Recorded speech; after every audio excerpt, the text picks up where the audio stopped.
Welcome to the unofficial World Championship of Badminton. The Indonesia Open is a Super 1000 event, sitting at the absolute pinnacle of the sport's global tour, with a staggering $1.45 million prize purse. That purse draws the elite, but the environment they compete in is the actual filter. This is Jakarta's legendary Istora Senayan. Inside this arena, you face the Istora magic. It is a massive wall of sound. The crowd unleashes synchronized, deafening "iya, iya" chants with every single strike of the shuttlecock.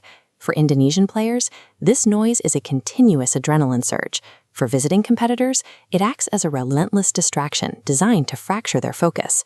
For the 2026 edition, the volume is turning up even higher. After a 6-year break, the Jarum Foundation has returned to organize the event, bringing a tech-driven, festival-level production upgrade. Behind the festival atmosphere lies intense internal pressure. For the Indonesian national team, the coaching staff has issued a blunt, non-negotiable mandate. Winning on home soil is a requirement. To compete here is to enter a psychological crucible. The arena itself behaves as an active participant in every match, eager to expose the weak and forge the next generation of legends. That pressure will be most acute in the volatile men's doubles division, specifically for the hometown pair of Daniel Martin and Leo Rolly Carnando. Martin spent the last year completely sidelined from elite competition, recovering from a severe knee injury that tore his cartilage.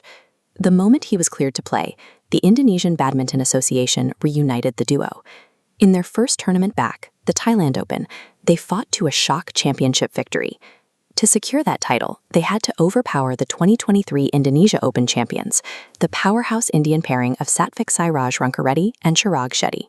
Now, these two forces are on a collision course for a rematch in Jakarta. You have an Indonesian team riding a wave of emotional momentum facing off against proven, elite veterans hunting for revenge.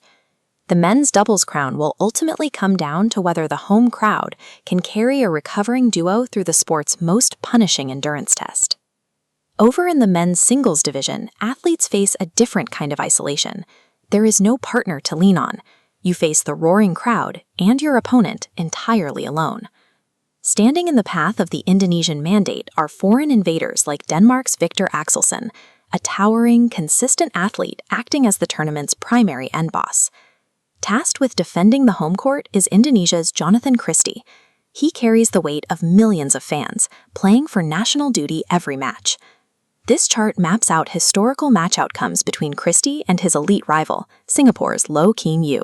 Notice how the data heavily favors the Indonesian player.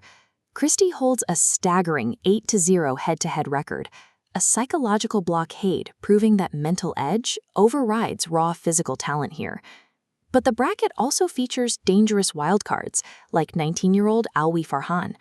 Having just cracked the world top 15, he enters Istora armed with youthful fearlessness.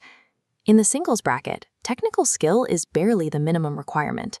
The true victor is simply whoever can stop the expectations from crushing their own mind. The 2026 edition is a transitional moment for badminton.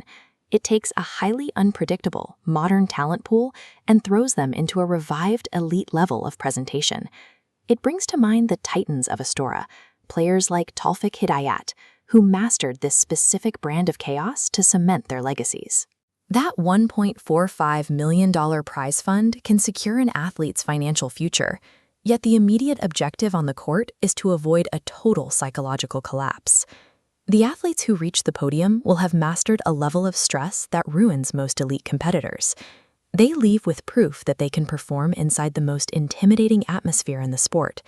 The chaos unfolds from June 2nd to the 7th. Make sure you subscribe so you don't miss our breakdown of the impending storm in Jakarta.